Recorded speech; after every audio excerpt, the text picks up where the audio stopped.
My name is Joshua K. Sabra Esquire, and with him as always, Dr. Miles Salisbury, and you're listening to the Miles Ahead podcast, the intersection between mental, physical, and spiritual health for those on the path of the warrior. Stay tuned.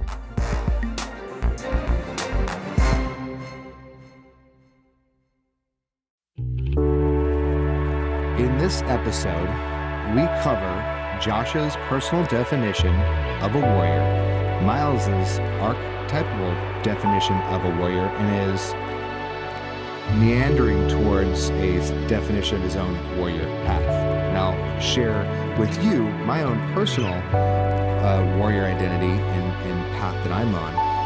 And as an example, the purpose of this episode today is to help you craft your own warrior identity and your own warrior ethos. And it's important to have a framework to work from so that you can narrow your focus, give yourself more simple and more concrete guardrails around your personal identity, who you want to be and how you want to show up. And I also want to share with you the United States Army's warrior ethos. Part of this is how they help you craft your identity as a soldier. They have a long soldier's creed, and inside of the soldier's creed is the warrior ethos.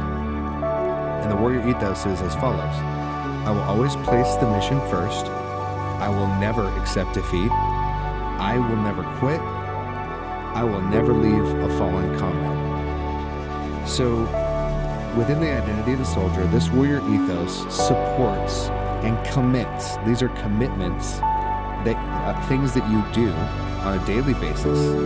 You commit your support for the mission, your unyielding loyalty to the mission, your commitment to winning, your refusal to give up, and your refusal to leave behind any of the people with whom you serve. This is also core to your identity as a soldier, and it's core to my identity as a soldier when I was in the United States Army.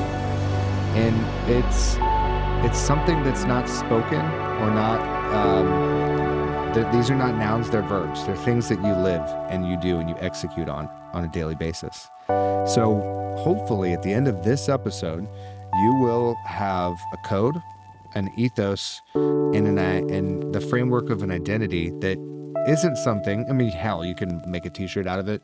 You can put it on your wall. You can make a portrait of it, and you can talk about your values. But most importantly, they're verbs, and they'll be things that you can point to in your behavior that help remind you of who you are on a daily basis. Because if you're listening to this, God damn it, you're a warrior. And here we are talking about the path of the warrior, the definition of a warrior from the perspective of me, Joshua Sabra Esquire, and my co-host extraordinaire, Dr. Miles Salisbury? Salisbury. Yeah. I knew I was going to mess that up. Yeah, in England, they just say Salisbury. It's Salisbury, if you want to say it with all the thick letters. But that's why I don't say that. That didn't even sound British. It's like you don't say Leicester, you say Leicester. You don't say Tottenham, you say Tottenham. Even though it's a bad word. Because Tottenham's a bad word. Arsenal is the correct word. They don't really speak English in England. That's not, the British English is not. Anyways, it's the King's. It's the King's English. Yeah, right. Yes. Aren't you Esquire the Third, by the way? It's just a play on Bill and Ted. I don't think there's none before and there'll be none after. Oh, that's even better. Alpha and the Omega. There you go. What are you listening to this week, Miles? It's always random mostly because on my is it synchronistic? Ooh, speaking of that, I was listening to Synchronistic Moment from you. So last time after this podcast, you went over there to my Jungian section and that book on synchronicity that he wrote called to you. And you're supposed to pay attention to these things. Jung said they're not just coincidences. I was listening to a Jocko podcast today with Kennedy on, and he was talking about Carl Jung. And he was talking about the book Synchronicity that you picked up and how it fucking changed him, helped him out of addiction. Wow. So we've had a synchronicity on top of a synchronicity. Dan Kennedy? RFK. Oh, One running for got it. president. Yeah. Yeah, that's right. Vote Kennedy. Vote Presidential candidate Kennedy. Yes. Not that we're espousing a political belief over here. Miles Kennedy. He's got a T-shirt on right now that says I love RFK. Actually, yeah. Underneath. Yeah. I'm wearing an Arsenal jersey for those Premier League fans out there. I want everyone to know that that's the best team. In The best. Premier League. Okay. Yeah, The if best. you want to like a Premier League team, you have to like Arsenal. If you haven't chosen yet. Yeah. So there's a synchronicity on it, so we must start paying attention. Like what's floating around out there about synchronicity. And I don't know if that's like now I'm brought into this because you picked up that fucking book. Like I don't know. So now I have to pay attention. But now you have to doubly pay attention. I'm in it. I'm in it to win it. It's a good book. So you're listening to the synchronicities. I'm listening to the synchronicities, yes. And in the music world, The National. You heard of them? Really, really good. I don't know a lot of band names unless it's something I listen to religiously. We'll have to make you an acolyte. They're quite good. I Should Live in Salt is my favorite song of theirs. It's very good. We will always link these in the show notes, by the way. Books we talk about and songs, we'll put them in so you can check them out and tell us if our taste sucks or if it's good. Yeah, I love hate mail. Means you're doing something right, actually. So what kind of music is The National? It's probably like rock alternative. I don't know how to define it. Alt rock, great. Mm-hmm. Big fan of that. I'll have to check that out. I've been listening to the Red Hot Chili Peppers, this very unknown band. Nobody's ever heard of the Red Hot Chili Peppers. Who are those guys? But speaking of synchronicities, the Red Hot Chili Peppers are a special band for me because obviously they were popular when I was in high school and junior high. But when I was in airborne school, I got out of basic training and I got dropped off in Fort Benning, Georgia, and I didn't have anything to do. I stopped at like a convenience store, and it was one of the CDs, one of the albums that they were selling, like on the countertop, like it's kind of how Starbucks sells like whatever the top 40 is. What's a CD? Exactly. A CD, kids, is we used to listen to music on these discs, these plastic wafers that we carry around in these Walkman or a Discman. Discman. That's even more ancient. That skipped. There's almost nonstop skipping. Mm-hmm. It was almost nonstop. You couldn't really dance with them. You couldn't do anything with them except for set it on something gently. Yeah. But I walked around the base, holding, as stable as I could, holding a Discman, listening to the Red Hot Chili Peppers. So Can't Stop is like playing in my ears, and I'm seeing, paratroopers jump out of planes over Fryer Drop Zone in Fort Benning, Georgia. So I'm like 18, looking up and seeing what I'm about to do. You know, I'm on the other side of the world from where I grew up, and I was just like kind of overwhelmed by life. But the Red Hot Chili Peppers were a constant for that month or two that I was there. Rock and roll. So whenever I hear the Red Hot Chili Peppers, I'm immediately I think of being young, being scared, doing something new, and jumping out of perfectly good airplanes, taking a risk. So it's apropos. I love it when they come back to me. I feel really good. So I'm feeling it. Feeling it this week. They're always good. They're an evergreen for me, definitely. Yeah, and I got so much good stuff. But it's good. It's great reference material for this conversation because that was the beginning of the path of the warrior for me. Yes. I mean, it's ready made. Right. Right. And the purpose of this conversation is to create some clarity. So our podcast, the work that we're doing in our own personal lives and we're sharing with you is the listener is how to create clarity and empower you on the path of the warrior. And this episode is where we're going to define what our personal working definitions of the warrior are, kind of where we got them from and why we're attached to them personally. Not to make those your definitions, but to create hopefully a more empowering vision of what the warrior can be for you and for your life, so that when someone identifies as a warrior or for me, I always had a love-hate relationship with that word. And because I didn't really have any reference points besides movies, maybe some books that were like, fantasy or fiction. Commando. Yeah, exactly.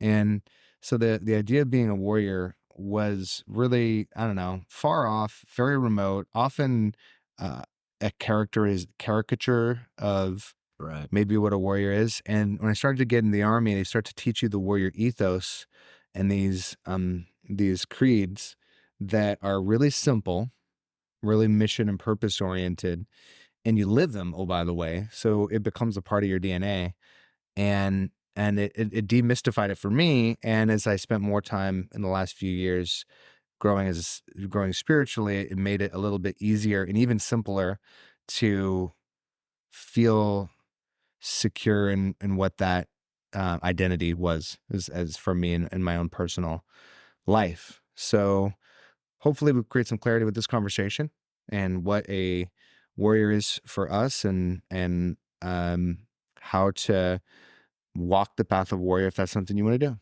Do you remember any of the ethos? Oh, the warrior ethos. Yes. I don't have it memorized. I had to memorize a lot of things. Yeah, but So I don't have it memorized. And it was wasn't the Ranger Creed kind of a thing where it's like 2 pages? yeah, no, exactly. Like the Soldier's Creed, the NCO's Creed, the Airborne Creed. There were so many things. But I'm actually kind of glad. I'll come back to it. Maybe for the bumper, I'll read off the warrior ethos from the United States Army. Yeah. Well, but I'm glad I forgot now, because I'm going to keep my definitions quite big picture and a little bit more abstract, which I know is not the most helpful thing to do. And if you're listening to this, it might be frustrating, but and I'll pull it down into the practical as well. But to start, I wanted to say that the path of the warrior is, for me, there's a few components. Component number one is there's self-actualization and a sense of ownership of your own identity. So Csikszentmihalyi talks about what you have matured as a human being when you have released the values that society has given you for the values that you yourself prefer. So when you take on your own set of values and shuck what other people are doing or what your parents have done or what society tells you need to do, then you're a more mature individual. And I would take it to the next step is, so you're a mature human and you have decided to take responsibility for and to take on the purpose of creating something that goes beyond you and goes outside of your control. So a really easy way to think about that is, if you have kids, you love them and you're responsible for them, but you don't control them, and you might want to. You just met Odette, so you got a little taste of that. Right. So I think there's a creative aspect to being a warrior where you're birthing something into the world and that goes beyond you. And it might start out as something you control or want to control, whether it's your art, your business, your children, but very quickly the work takes on a mind of its own. Mm-hmm. And so I think that's the real battle, is constantly relinquishing greater and greater degrees of control from what you're producing. Yeah, that reminds me of a real good quote that James Hollis talks about a lot and Connor talks about in a retreat, and something about being defeated by ever larger things. I can't remember the stanza, but that's kind of it. Like, that's what you're going for, because you learn from it, right? You want to go for the unknown. And then, like Boyd Vardy talks about the Lion Tracker's Guide to Life, you're following the tracks and you're going to the unknown, and you lose the track, and that's where the rubber hits the road. But you can always go back to where the last track was to get reoriented, but then you go back out to find the next track. Great book, by the way. So yeah, that's a version of warriorship. That's right. And I would say that, so it's really easy to think like, oh, well, being a warrior is like being tough and resilient and, being able to endure hard times. Well, no shit. To be a human is those things, right? Mhm. Like, and even the most sheltered person has suffered. Nobody's getting through this one unscathed. We're all going to have mental and physical injuries. Everyone is going to get theirs. And unfortunately, some people only get one or two battles in their whole life. But if you're walking the path of the warrior, you get the opportunity to engage in more of those battles more often, much earlier. Yep. First noble truth of Buddhism is life involves suffering. So I would say you're a creator, you're purpose driven, you're setting out to you have a growth mindset because taking on greater challenges and moving beyond yourself is you have to have a growth mindset. These skills are not born with, but you can learn and earn. And the mature you're a mature human being because you've taken on your values and your purpose and made it your own. And you're also you're embody the mature masculine energy of being able to create and produce more value than you consume. And that could be it as a dollar amount if you're a business owner or some sort of entrepreneur or philanthropist. That could also just be in the human capital of being a good friend, a good parent, being giving out, loving generously. All those things are ways to produce value. And then so that would be the mature masculine energy, is creating safety and value for others more than you consume. And then not everybody gets there, by the way. So I also want to reiterate that, like, it's okay. It's not a judgment this isn't like the path of the superior man. I'm not David Data over here. If you've read that book, like, It's a good book. it's a good book, but I'm not saying it's the superior way. It's just Anyway. this is just my definition of a warrior, and the mature masculine and the mature feminine is the ability to receive without ego, and um, the ability to receive love and energy from other people without having to go tit for tat or transact on it or quote unquote earn it. So let's loving freely and receiving love freely. If you can be those things, mature masculine energy can contain those multitudes of mature masculine, mature feminine, and hoe your own road and create your own vision of yourself and what you're here to do. You're walking the path of a warrior. And oh, by the way, not everybody's going to be happy with you while you do that. No. They will have an opinion, yes. So there's implied tasks along the way, and this is where the fun part begins. So the only way you get to do these things and grow and give and receive is, at some point you have to detach from being liked by everyone, being understood by everyone. If you want to go deep on your own art, That's a tough one. if you want to have a successful business, you have to let a lot of people not get what you're about, because most people will assume you're doing whatever you're doing to be famous, to be popular, to be liked, to be rich. Hey, there's nothing wrong with being rich, but not everybody's going to get you. You won't be well understood.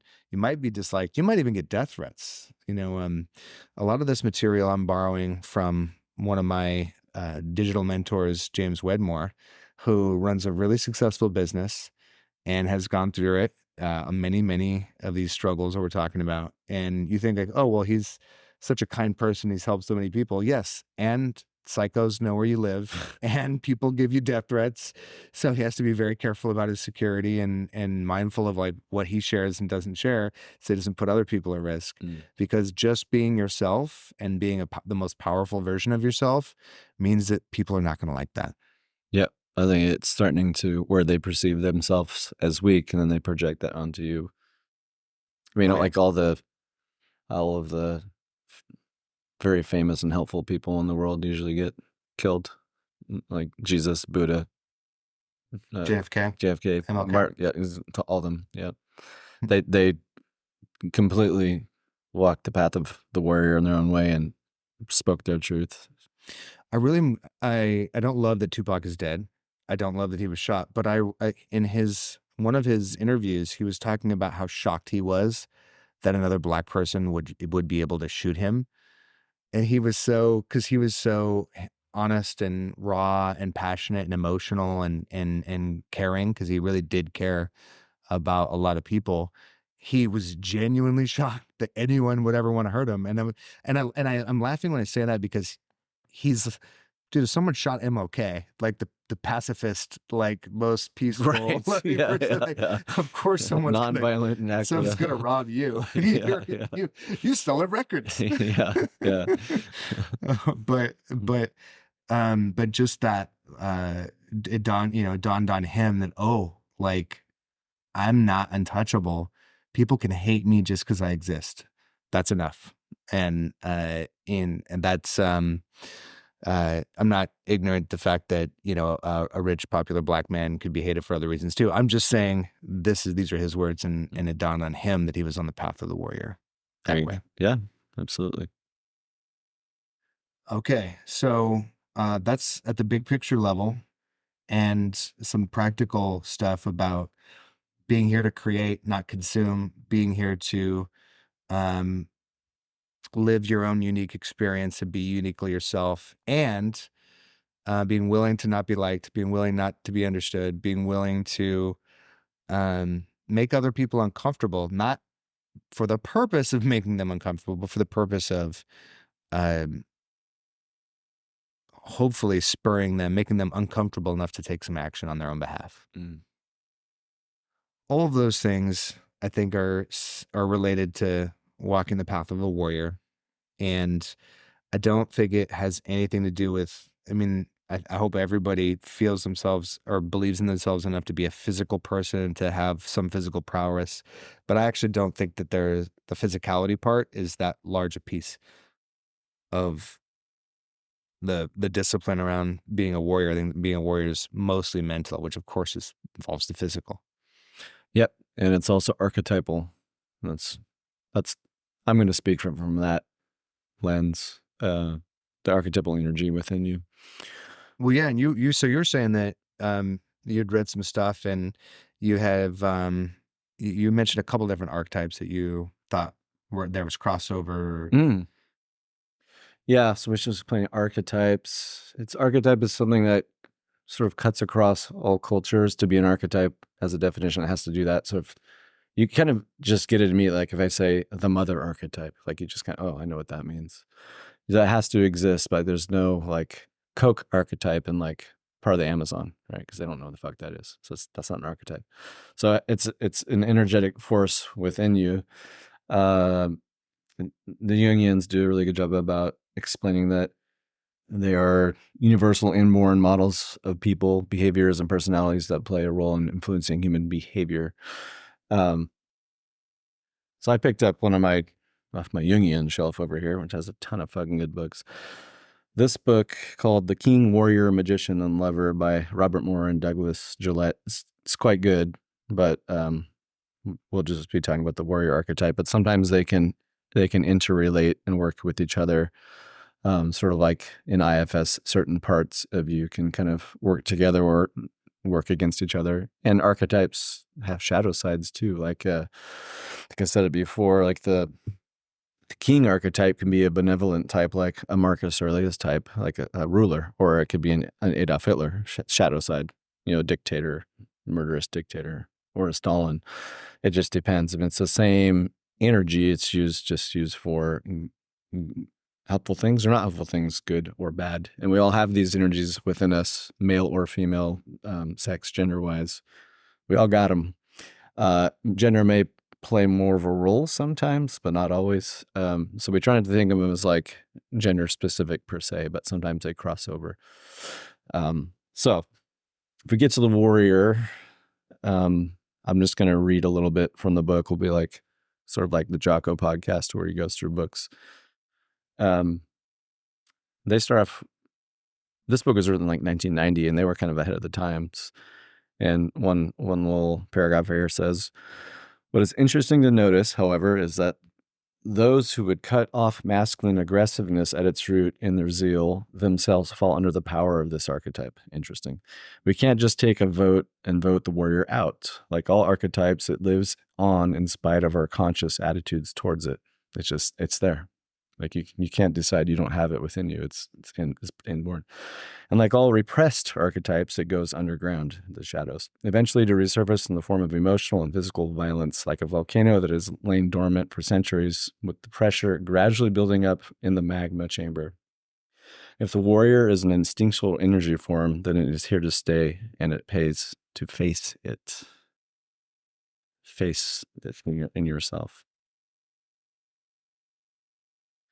And then it talks about like the shadow side, shadow warrior. But we believe that the warrior should not be identified with human rage in any simple way. Quite the opposite. We also believe that this primarily masculine energy form, there are feminine warrior myths and traditions too, persists because the warrior is a basic building block of masculine psychology, almost certainly rooted in our genes. So they went deep with the genetic component. How does that land on you when I say that? Well, I love the idea that the warrior cannot be voted out. It can only be repressed or embraced. Correct. Is that true of all archetypes? Yep. Okay. Yep. So, I made it gel so far. Moving on. The warrior energy, then, no matter what else it may be, is indeed universally present in us men and in the civilizations we create, defend, and extend. It is a vital ingredient in our world building and plays an important role in extending the benefits of the highest human virtues and cultural achievements to all humanity. It is also true that this warrior energy often goes awry. When this happens, the results are devastating. Think Hitler. But we still have to ask ourselves, why is it so present within us? What is the warrior's function in the evolution of human life, and what is his purpose in the psyches of individual men? What are the warrior's positive qualities, and how can they help us men in our personal lives and in our work? And you were kind of talking about that before.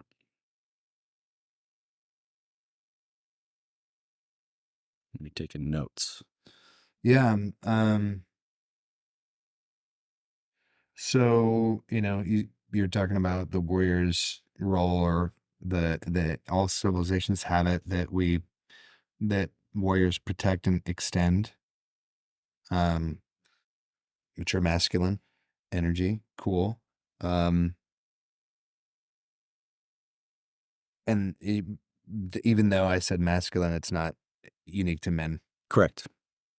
Yeah, just for whatever reason, it just shows up more. Maybe it's the culture, tribal, evolutionary part, genetic part expresses it more often in men than women.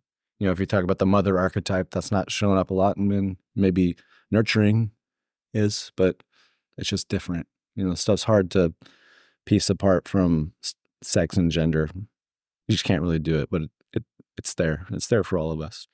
Well, and just to like you talked like the role of the masculine, like a masculine aspect of communication is to set a boundary. Yeah. And provide security. For the feminine, nurturing is another traditionally feminine energy. And you can nurture as a father, as a man. You can nurture 100%. As in women obviously need to set boundaries. I think the ultimate, like a power struggle, is like a lack of strong masculine energy. Because if you think about, and I think about this a lot when I was trying to communicate with men in the army, like if I'm trying to get someone's attention and they're physically ignoring me, like they're not looking at me and they're looking away, in order to communicate with that man, I would have to block his line of sight. I'd have to step in front of him and make eye contact and say, "Hey, here's what we're doing." Make contact. And then if he was in doing some task, I would interrupt the task. And it gets dicey if you're interrupting someone's physical task and you're not more physically imposing than them, because then you can have a power struggle if it's even, right? Or if they're stronger than you, it'd be a power struggle. But I'm not strong. I'm not doing that to somebody who's stronger than me, right? So I think that the when you start to talk about these definitions from your book, I think it's like, if you can really quickly get into a place where it would be a power struggle to set a boundary in certain ways for women, and where that hopefully wouldn't happen. Yeah. You I know? mean, it's all energetic. We're talking about archetypal energy here that just happens to show up in See, sex I'm a and literal gender guy. I ceremonies. keep going back to the literal version of this. That's good. We'll yin and yang each other here. Okay, let's do it. Keep going. All right. The warrior in his fullness. The characteristics of the warrior in his fullness amount to a total way of life, what the samurai called a do. These characteristics constitute the warrior's dharma. Ma'at, or Tao, a spiritual or psychological path through life. Aggressiveness is a stance towards life that rouses, energizes, and motivates. It pushes us to take the offensive and to move out of a defensive or holding position about life's tasks and problems. The samurai advice was to always to leap into battle with the full potential of ki or vital energy at your disposal. So that's an energetic way of talking about this archetype. It's moving out forwards towards. So it's okay. So again, back to just the energetics of it. If to the masculine is to create and to produce if that's a stereotypically masculine energy, then the path, then there's always a do associated with it, which is, I mean, there always is a path associated with the warrior because it's seeking, it's creating, it's moving, and specifically out. Yeah, do in Japanese means like the way, away, like Aikido, the way of energy. Karate and do, movement or something. the way of karate. The way of Eagle Fang karate. Fucking great. Great. If you're not a Karate Kid fan, you gotta watch all the movies and then watch the fucking shows. They're great. Anyways, back to the book. Proper aggressiveness in the right circumstances strategically advantageous to the goal at hand, is already half the battle. How does the man accessing the warrior know what aggressiveness is appropriate under the circumstances? He knows through clarity of thinking, through discernment. The warrior is always alert. He is always awake. He is never sleeping through life. He knows how to focus his mind and his body. He is what the samurai called mindful. He is a hunter in the Native American tradition. As Don Juan, the Yagui Indian warrior, sorcerer in Carlos Castaneda's Journey to the Ixtatlan says, a warrior knows what he wants and he knows how to get it. As a function of his clarity of mind, he is a strategist and a tactician. He can evaluate his circumstances accurately and then adapt himself to the situation on the ground, as we say. I'm sure you've heard that in the military. Adapt to the facts on the ground, the battle on the ground, things.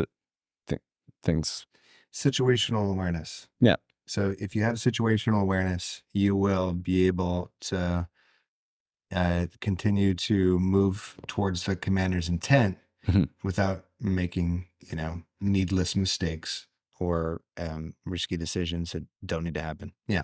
Yeah. So there's a component of awareness embedded in that. Yeah. Sometimes you need to use guerrilla warfare or asymmetrical versus symmetrical battle tactics. That's part of the warrior's knowledge. The warrior knows when he has the force to defeat his opponent by conventional means and when he must adopt an unconventional strategy, like I just said. He accurately assesses his own strength and skill. If he finds that a frontal assault will not work, he deflects his opponent's assault, spots the weaknesses in his flank, then leaps into battle. Here's the difference between the warrior and the hero archetype. The man or boy accessing the hero, as we've said, does not know his limitations. He is romantic about his invulnerability. So when they talk about the warrior, like if you think like the Marvel guys being heroes, like they just leap into shit. And if you watch the movies, like they fuck all that shit up. Like they have tactics, but there's not a lot of wisdom there. They just got all this power and they just jump in. And they do no self-preservation. Yeah. It's just different. It's not, they're warriors, but if the warrior with the hero, that's how that shows up. So when you say, is there a vulnerability implied or invulnerability? I couldn't. A vulnerability. Oh, a vulnerability. Yeah, okay, good. yeah. Okay, good. The warrior, however, through his clarity of thinking, realistically assesses his capacities and his limitations in any given situation. So he's aware. So there's a little bit of self-awareness in there such that they play a game that keeps them successful because they're mindful of their vulnerabilities. Yes. Yeah. Keeps them alive. Yeah. And, but I think also we can talk a little bit about being vulnerable. It's slightly a different version of that, but yes. Well, to pull back to what I was saying about, being mature masculine, mature feminine, being willing to disappoint people, not seeking to disappoint people, but will be willing to disappoint people. Also willing to love, because if you have to be willing to be let down in order to participate in anything you care about. You can't, you can't start a business. I mean, most businesses fail, not everyone's going to love your art. And so you have to still put your heart into it. And you have to, again, play your best game and be mindful of the risks, but also you are risking something. So skin in the game. If there's no way for you to fail, I would argue you're probably not playing at the level you need to play to grow. Definitely not. Skin in the game. The warrior traditions all affirm that, in addition to training, what enables a warrior to reach clarity of thought is living with the awareness of his own imminent death. The warrior knows the shortness of life and how fragile it is. A man under the guidance of the warrior knows how few his days are. Rather than depressing him, this awareness leads him to an outpouring of life force and to an intense experience of his life that is unknown to others. Every act counts. Each deed is done as if it were the last. The samurai swordsmen were taught to live their lives as if they were already dead. Castaneda's Don Juan taught that there is no time for anything but meaningful acts, as if we live with death as our eternal companion. Makes you want to live. Memento mori. Exactly what that means. Exactly. There's no time for hesitation. This sense of imminence of death energizes the man accessing the warrior energy to take decisive action. This means that he engages in life. He never withdraws from it. He doesn't think too much, because thinking too much can lead to doubt, and to doubt, hesitation, and hesitation to inaction. Inaction can lead to losing the battle. The man who is a warrior avoids self-consciousness. I mean, I might have some disagreement with that. Maybe that's a different topic of self-consciousness. Say it again. He said the man who is a warrior avoids self-consciousness, and I think he means in the realm of thinking too much about, like, this, that, I got to do this, like, overthinking, basically. Self-consciousness is like, really, not self-awareness. I think self-consciousness is the feeling like the need to control the perception. It's really other consciousness. It's really like, how do other people see you, and managing for that. Correct. I'm constantly reminding myself not to engage with people who, just because if people are like, they'll respond to something that I said in an email or on Facebook or something, and they'll be like, "Oh, you're doing this for this reason or whatever." And I was just thinking about a marketing thing, and I wanted to correct this woman. I was like, "It doesn't matter. Like No. it doesn't. It's completely irrelevant." Post and ghost, as Rogan says. Yeah, exactly. And I was just like, okay, move on. But yeah, the self-conscious is garbage, because what you're really caring about is how you're being seen, and this goes back to being understood and being liked. Mhm. And we all want that. That's natural, but that's not part of being a warrior. So get over it. That takes away your power, actually. You're ceding your power to somebody else when you do that. I mean, we've all done that. That's easy to do. Moving on. His actions become second nature. They become unconscious reflex actions, but they are actions he has trained for through the exercise of enormous self-discipline. This is how Marines are made. A good Marine is one who can make split-second decisions and then act decisively. You probably call them cran eaters, but in the Army, but that makes sense. Part of what goes into acting decisively in any life situation, along with aggressiveness, clarity of thinking, and the awareness of one's own death, is training. The warrior energy is concerned with skill, power, and accuracy, and with control, both inner and outer, psychological and physical, which pairs well with our podcast. The warrior energy is concerned with training men to be all they can be. You heard that a lot in the Army back in the 80s. I'm sorry. I'm an army of one. Oh, that was your generation, Army of One. Okay, Be All You Can Be was right before you. The posters were still up. Be All You Can Be. Well, the commercials changed. The recruiters were like, "This is trash. Just be Army of One. It's all about you, bro." That's right. Be all they can be in their thoughts, feelings, speech, and actions. Unlike the hero's actions, the warrior's actions are never overdone, never dramatic for the sake of drama. The warrior never acts to reassure himself that he is as potent as he hopes to be. The warrior never spends more energy than he absolutely has to, and he doesn't talk too much. A really good example of this, those last 2 points about not managing your, not performing for other people, and competency, which is the last 2 paragraphs about training, discipline, skill. It's really about competency. Alex Hormozy has a quote. He's like, the way to mastery is just do something that's hard for other people, and do it so often that you get bored doing it. That's when you can move on to the next skill. It's like, it's so easy for you, it's boring. That's the level of skill you want to get to master something. And he also, if you've ever seen him on anything, he wears a flannel and a trucker hat. And I think he only has 3 articles of clothing, and he just doesn't give a shit about how he appears. As if we met him in person, and I've been in his programs, and he's just irrelevant. Just him. Yeah, he used to drive a Toyota with a cracked windshield to the conventions and stuff, and people are like, "Are you rich?" Yeah. It's like, yeah. What does that have to do with my car? like, that doesn't compute. I'm not here trying to, his wife's in a whole nother story. You can look her up, but she's got some gear. She's not low maintenance, but he stays humble. Fair enough. The warrior, let's see. His control is, first of all, over his mind and his attitudes. If these are right, the body will follow. That probably goes a lot with what you do. Yeah, your physicality is a reflection of how you treat yourself and your self-respect. In a nutshell. I mean, that's oversimplified, but when you just dial it, yes, that's right. Makes sense. The man accessing the warrior archetype has a positive mental attitude. PMA. We called it. It's in this book. See our last couple podcasts ago. PMA. This is the PMA one. As they say in sales training, I guess that's where it comes from. We got it from the Marines, but I don't know where these guys got it from. This means that he has an unconquerable spirit, that he has great courage, that he is fearless, that he takes responsibility for his actions, and that he has self-discipline. Discipline means that he has the rigor to develop control and mastery over his mind and over his body, and that he has the capacity to withstand pain, both psychological and physical. He is willing to suffer to achieve what he wants to achieve. No pain, no gain, we say. Yeah. Discipline is just doing what needs to be done with, even if you don't feel like it. I think that is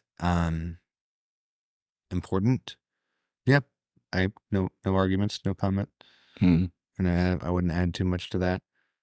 It also says discipline of your mind and perhaps your body is essential. Yeah, that's the thing. And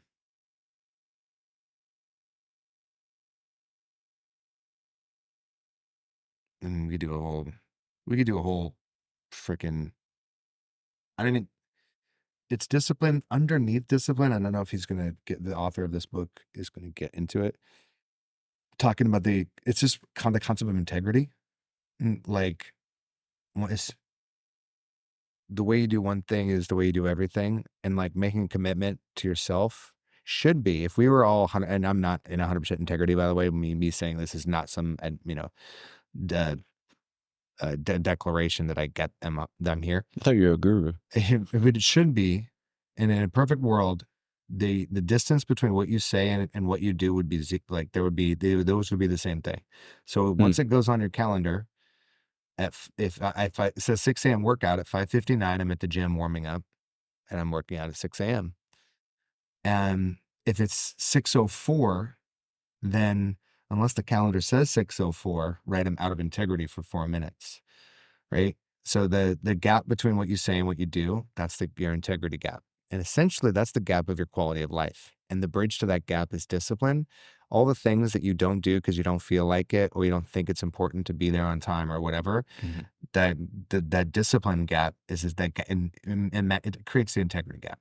So essentially the quality of life will be determined by the size of that gap. So if you're one of these people listening to this that knows how to make $1 million, but you don't really know how to make $1 million. If you know how to, put on muscle, but you aren't, then you don't really know how to do it. If you know how to have meaningful, deep, meaningful relationships and great friendships or a great relationship and you don't, then you don't really know how to do it because that discipline is not actually showing up in your life.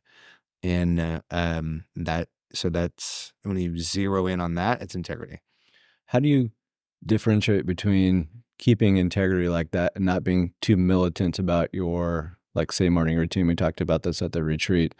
And, my morning routine it got so wild. It was like 2 hours at one point. I'm like, I probably should work and like have a life. Like I just so much shit. And Connor was saying like, yeah, his used to be very militant. Now it's more flexible. And we talked about the fact that healthy people are psychologically flexible.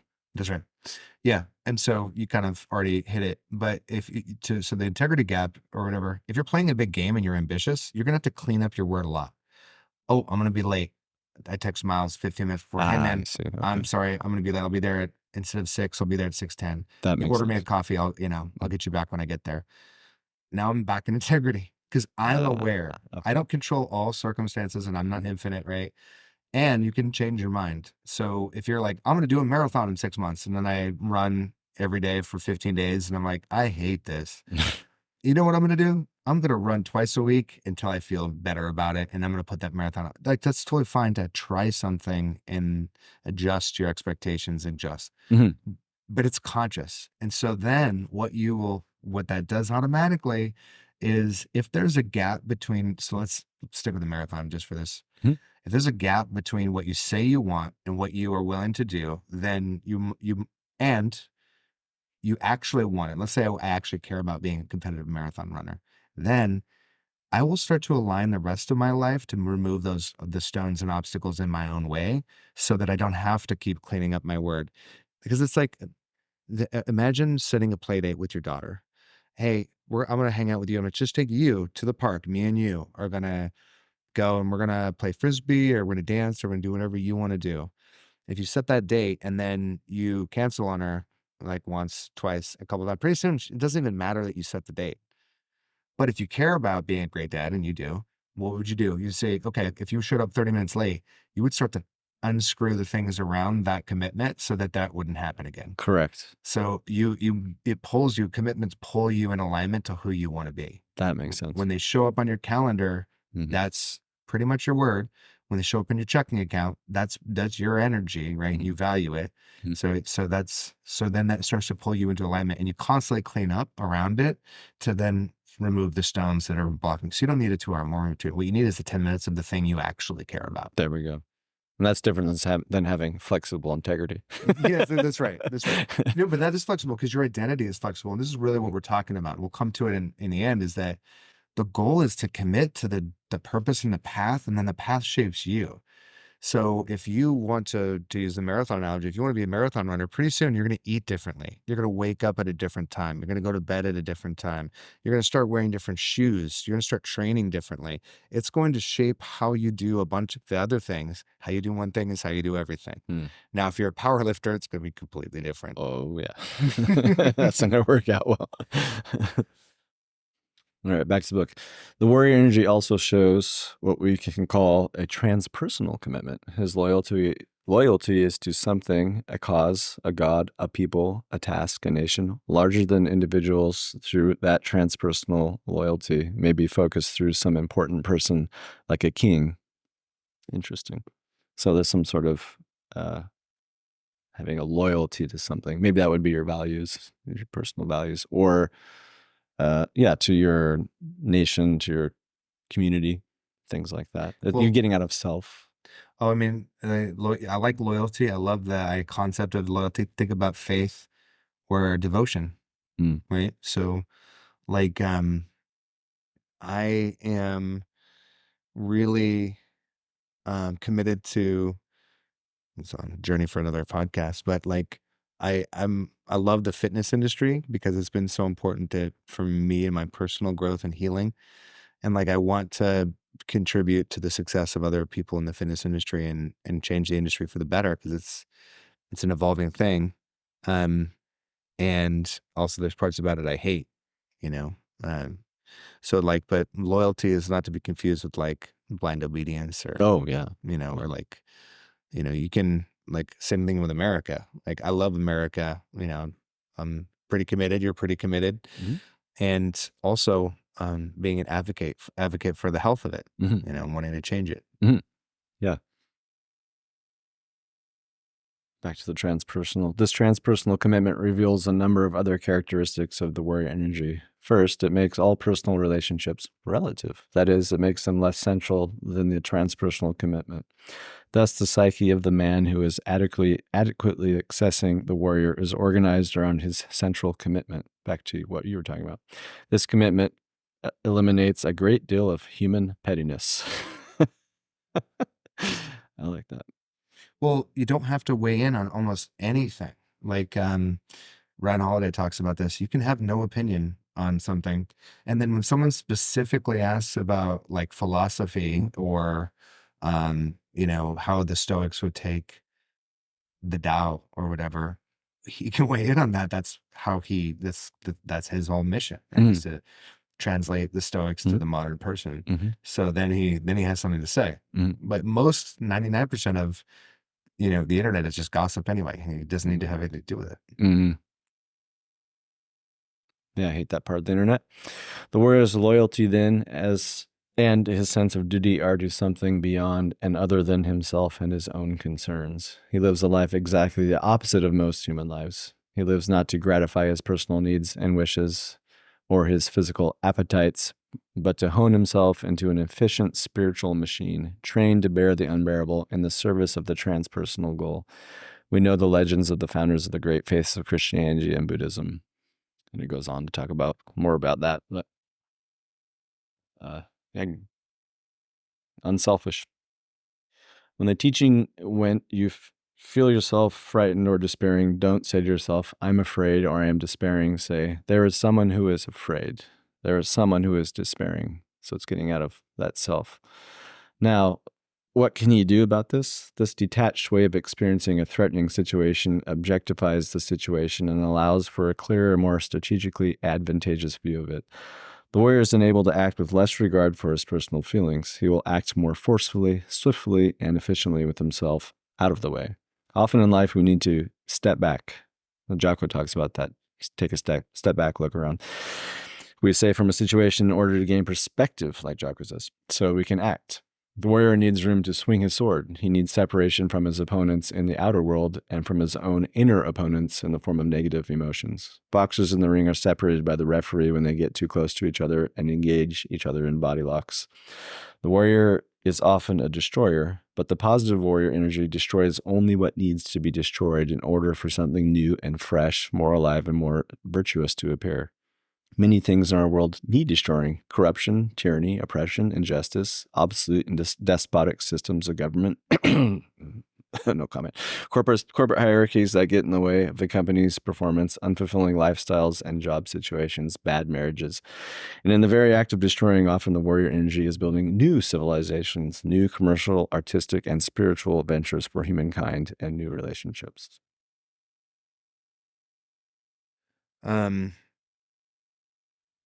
Discipline, having the organized purpose simplifies your relationships. Your mission is for your purpose, not for your ego. Detach. Jocko so many of the best thought leaders are master classes on this concept, because Jocko's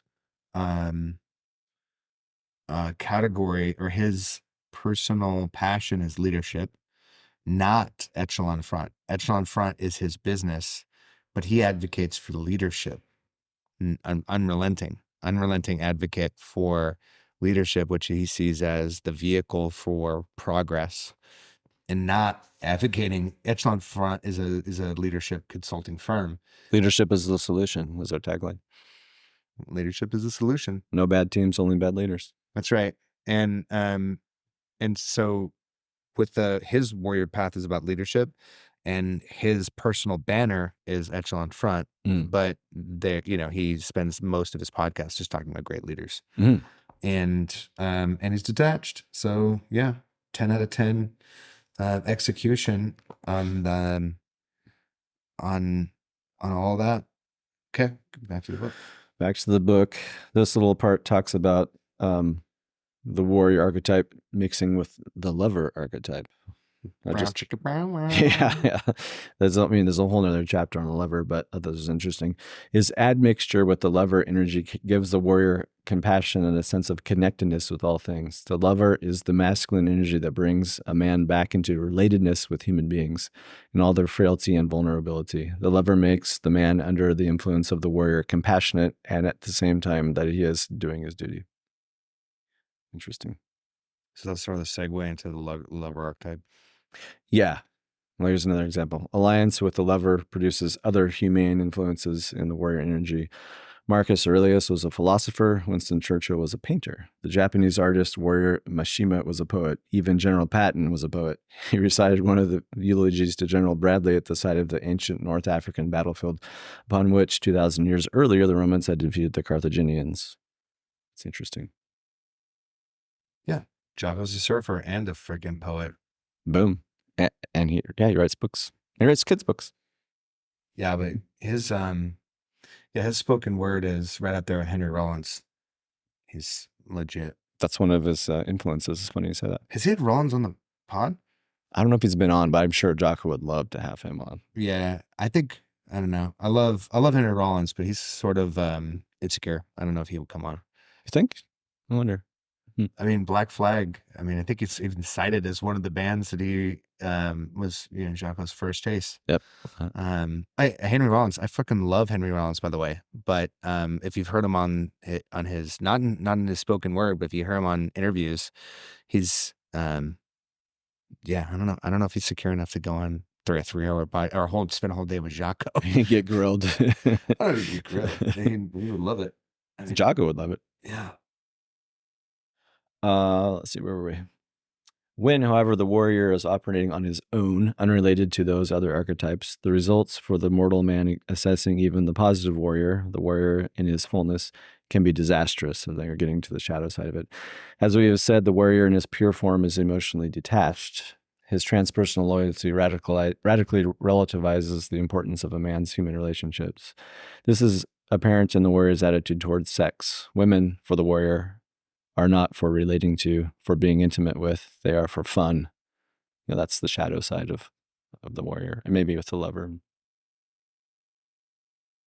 So this is now we're getting into the dark side of the dark shadow aspect or the shadow aspect of the warrior. Yep. Next setting says the shadow warrior, the sadist and the masochist. Sounds fun. The warrior's energy detachment from human relationships leads to real problems, as we're suggesting. These problems become enormously hurtful and destructive to a man when he is caught in the warrior's bipolar shadow. Because he is so vulnerable in the area of relatedness, the man under the influence of the warrior needs urgently to have his mind and his feelings under control, not repressed, but under control. Sort of domesticated in the sense of the Stoic word. Otherwise, cruelty will sneak in the back door when he's not looking.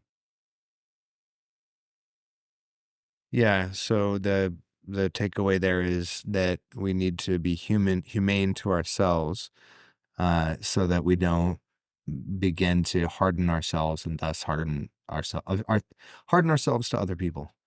Yeah, they go into like bloodlust and the My Lai massacres. That was an example they used. They said the warrior as avenging spirit comes into us when we are very frightened and very angry. A kind of bloodlust, as it is called, comes over men in the stressful situation of actual combat, as well as in other stressful life situations. There's a good, the Jocko episode on Chechnya. Oh, dude, that's a good one, but it's some fucked up shit happened. It's such a classic. Essentially, he reads from a couple of books there. I think he reads like a Russian Spetsnaz special forces manual. Well, somehow they got this like letter a formal missive from special forces, Russian special forces command to the army, who was supposed to be in control of Chechnya, and it was stuff like, uh, don't threaten the locals, don't do not put your hands on the women who live there, unless they're have been formally arrested for something. Conduct yourself with quiet self-respect. Chechens are proud. Do not be insecure. Do not try to boast or pound your chest around them, or whatever. It was almost like very basic things, like be self-confident. Here we go. Don't threaten other people. Mm-hmm. And the whole, as he's reading this, you just wonder, like, what were you doing? Like, it's like, what was your plan coming in? Were you going around butt stroking people because you were scared of them? Yeah.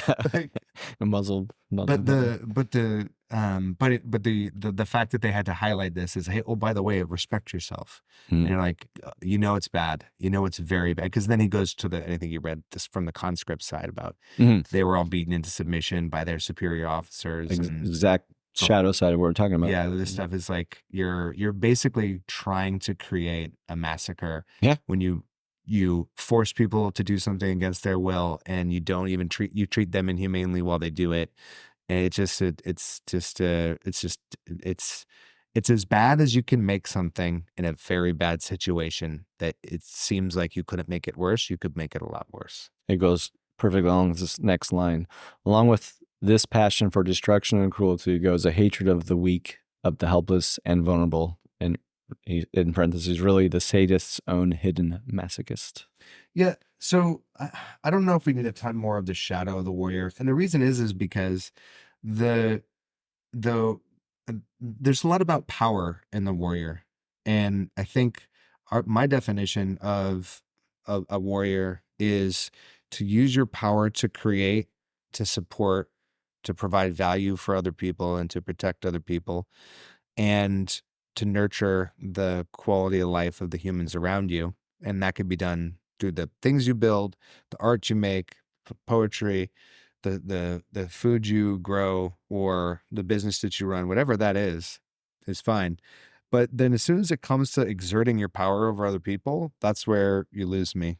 And I think that pretty much goes with 100% of listeners, unless you're someone who is on your way to prison, in which case, if You're full of this them. if this is ringing bells for you, if what I'm saying is completely foreign to you, then you probably need to re-listen to this again, and maybe call Miles and ask him for some help. Yeah, and if you don't want to talk more about the shadow side, I've got like 3 or 4 more pages of that, but we'll skip it. And we'll go back to the positive side of the warrior. Well, so this is a lot of stuff, man. I only have 1 more paragraph. No, you go. Okay, to top it off. Top it off. All right.